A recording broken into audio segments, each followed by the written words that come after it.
and then pause.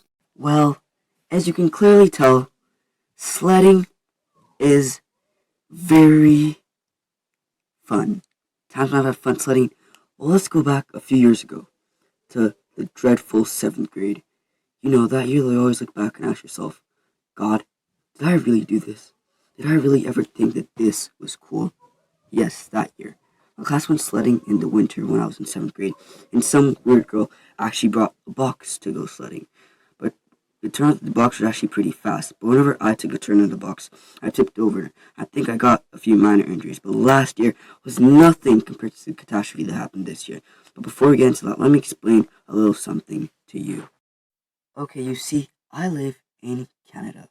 And if you've paid any attention to your geography classes and stereotypes on the internet, you'll know that Canada is very cold.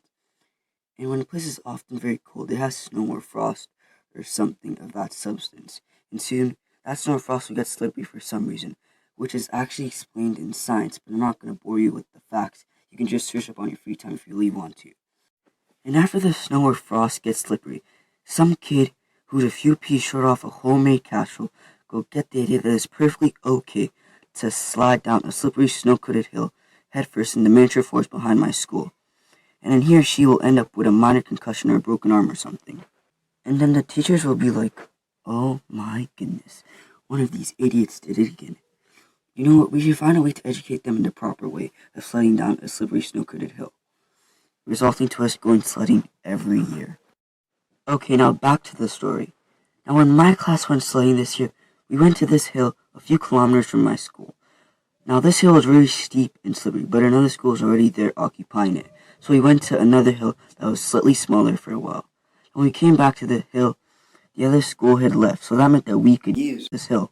But one of the disadvantages of this hill was that it had a frozen lake at the bottom.